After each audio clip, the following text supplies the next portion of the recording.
Halo Gen Z Indonesia, apa kabar? Selamat datang di Dompet Pintar, podcast yang bakal bikin kamu pintar ngatur duit tanpa drama. Aku Kansa, bareng teman-teman aku yang keren dan kece ini, ada Igor Rizkia, ada Anissa Safa, ada Haikal Asmal, dan juga yang terakhir ada Muhammad Fajri. Hari ini kita mau bahas topik yang lagi ngehits banget di kalangan Gen Z, atau kita-kita ini dah frugal living. Bukan cuma tren, tapi gaya hidup cerdas yang bisa bikin dompet kalian tersenyum lebar di masa depan. Siap-siap nih, podcast ini bakal seru banget. Benar banget kan, Sa. Banyak yang salah paham. Ngira frugal living itu pelit atau bikin sengsara. Padahal ini soal bijak ngelola duit. Bukan ngurangin jajan, tapi bikin setiap rupiah yang kita keluarin punya nilai maksimal. Apalagi di Blok M. Godaan jajan di kafe estetik itu, aduh, berat banget kan? Iya, apalagi kita Gen Z kan hidup di zaman yang banyak banget promo. Terus juga flexing di medsos. Jadi gampang banget kegoda buat beli barang yang sebenarnya tuh nggak perlu. Tapi kita beli cuma gara-gara diskon. Jadi frugal living itu bantu kita buat fokus ke tujuan finansial. Kayak buat nabung dana darurat, terus hiburan, terus modal usaha. Jadi kita nggak perlu kejebak sama gaya hidup konsumtif. Oh ya, by the way, siapa sih di sini yang tiap minggu tuh suka ngeluarin duit cuma buat minum kopi di Blok M? Ayo ngaku. Serius nih, frugal living bantu kita buat mencapai tujuan yang udah kita tetapin. Kayak misalkan pengen punya rumah sendiri atau pengen kuliah S2. Pokoknya tanpa bikin dompet tipis. Makanya literasi keuangan plus frugal living itu kunci. Hari ini kita bakal kupas tuntas kenapa ini penting buat Gen Z. Cara memulainya dari nol, tantangan yang bakal kita hadapi, dan cerita inspiratif dari teman kita yang udah sukses nerapin gaya hidup ini. Jadi siapin catatan dan kopi meriah-meriah karena episode ini bakal insightful banget.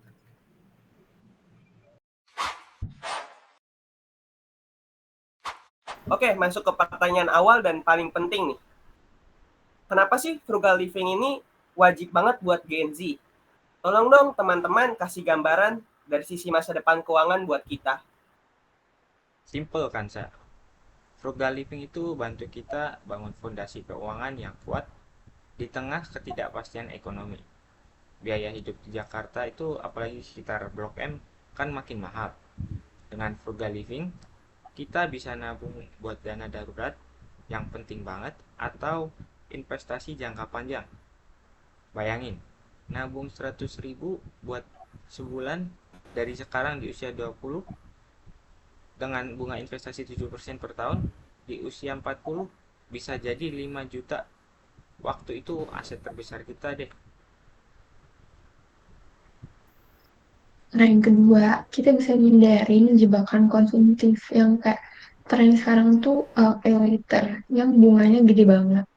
Jadi dari frugal living ini kita bisa belajar gimana kita belanja tapi yang benar-benar sesuai kebutuhan, nggak cuma ikutin tren doang gitu loh. Nah, yang ketiga, frugal living tuh bikin tujuan kita tuh lebih cepat kecapai.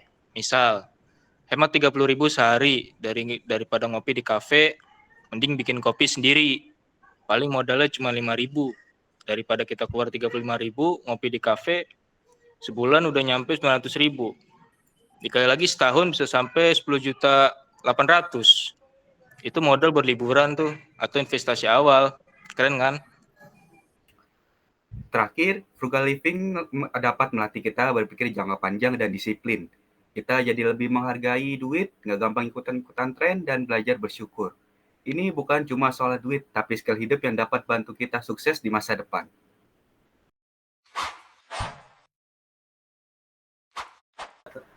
Wih, manfaatnya kece banget. Tapi gimana sih caranya mulai frugal living di tengah gaya hidup Gen Z yang serba cepat? Tolong dong teman-teman kasih tips yang praktis, bisa nggak ya? Bisa banget. Yang pertama, kita bisa bikin anggaran bulanan yang realistis. Jadi kita harus nyatet semua pemasukan yang di era sekarang tuh kan ada teknologi ya, jadi kita bisa kebantu sama aplikasi-aplikasi yang ada kayak Money Lovers, terus Google Sheet. Jadi kita bisa nyisihin kayak 10 atau 20% dari uang yang kita punya ke tabungan dan kita manfaatin itu aplikasi yang udah ada. Jadi kita harus rajin gitu lah biar nggak kebablasan. Kedua, bedain kebutuhan dan keinginan. Sebelum beli sesuatu, tanya deh ke diri sendiri. Ini butuh atau cuman pengen gara-gara hype? Contoh, makan itu kebutuhan. Tapi makan di cafe fancy di Blok M tiap hari, itu keinginan. Cari alternatif hemat, kayak masak sendiri.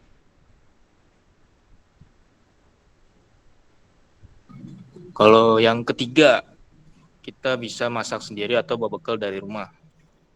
Kalau kita beli makan di luar itu bisa nyampe 50.000 sekali makan. Itu pun buat kita makan sendiri gitu. Kalau misalkan kita bikin sendiri di rumah paling ya cuma nyampe 15.000. Kan lumayan tuh. Hemat 35.000 sehari. Dikaliin sebulan bisa nyampe 1 juta lebih.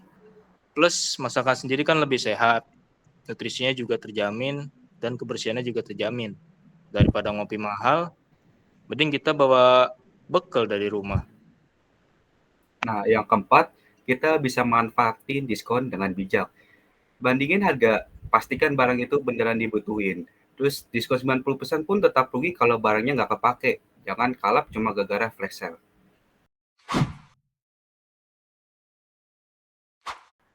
Wih, tipsnya daging banget nih.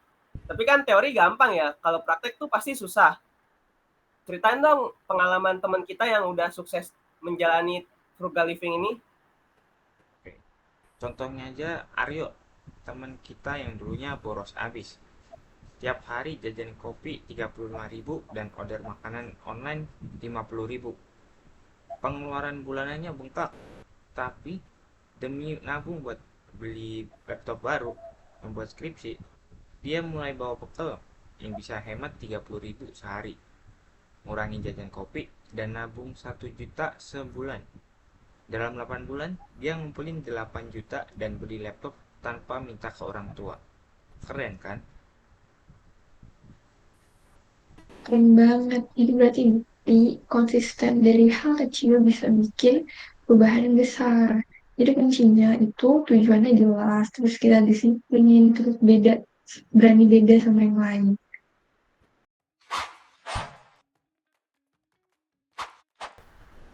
Namanya gaya hidup ya. Pasti ada tantangan nggak sih? Tolong dong Fajri, apa tantangan terbesar Gen Z dan solusinya biar kita tetap on track dalam melakukan frugal living ini? Menurut saya yang pertama itu ada FOMO. Teman pada flashing gadget baru di Blok M, kita juga pengen. Tapi itu bikin dompet jebol. Nah, solusinya bangun mindset kuat, ingat tujuan finansialmu. Lalu tulis tujuan itu, tempel di cermin. Cari teman yang juga frugal living biar saling nyemangatin. Ingat, perjalanan finansialmu itu unik gak usah ikut-ikutan.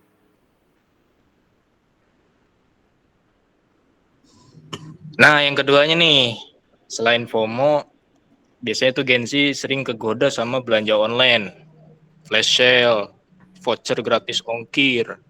Itu tuh bikin jari gatel buat check out gitu loh. Nah, solusinya tuh tunda dulu kesenangan sementara. Masukin barang ke wishlist, tunggu 24 jam. Kalau masih butuh dan ada dana, baru beli. Atau matiin dulu tuh notifikasi e-commerce biar enggak kegoda. Tiga, kurang paham investasi. Banyak yang cuma nabung di bank, padahal bunganya kecil. Solusinya belajar literasi keuangan, ikut webinar gratis, baca buku finansial, atau dengerin podcast kayak Dompet Pintar. Mulai dari reksadana pasar uang, terus pelan-pelan coba saham atau obligasi. Jangan takut tanya ke yang ahli. Nah, buat yang terakhir itu ada mentalitas sebagai Gen Z. Jadi Gen Z tuh maunya cepat, tapi padahal tuh uang butuh proses. Solusinya tuh nikmatin prosesnya. Rayain setiap kemajuan kecil kayak nabung, misalnya kayak 500.000 sebulan. Jangan bandingin mungkin sama orang lain yang tabungan yang udah lebih banyak. Jadi kita harus konsisten. Wow, diskusi kita hari ini atau podcast hari ini kayaknya seru banget ya, bener-bener buka mata kita dari sisi frugal living itu apa. Kayak kunci buat fondasi keuangan yang kuat, hindari hutang konsumtif, lalu wujudin mimpi cepat, dan latih mindset jangka panjang. Ini bukan pengorbanan, tapi investasi cerdas buat kita di masa depan yang tenang. Mulai dari hal kecil, konsisten, dan nikmati prosesnya, setiap rupiah yang dihemat kali ini bawa kalian lebih dekat ke kebebasan finansial. Jangan takut beda, pokoknya mah biarin temen flexing di IG. Yang penting dompet kalian tuh bisa flexing di masa depan. Jadilah Gen Z yang melek finansial dan berdaya. Jangan cuma ikut-ikutan, tapi kelola duit dengan yang cerdas. Masa depan finansial itu ada di tangan kita sendiri. Jadi, ayo kita mulai untuk nyoba hidup dengan frugal living dari sekarang. Sekian podcast Dompet Pintar.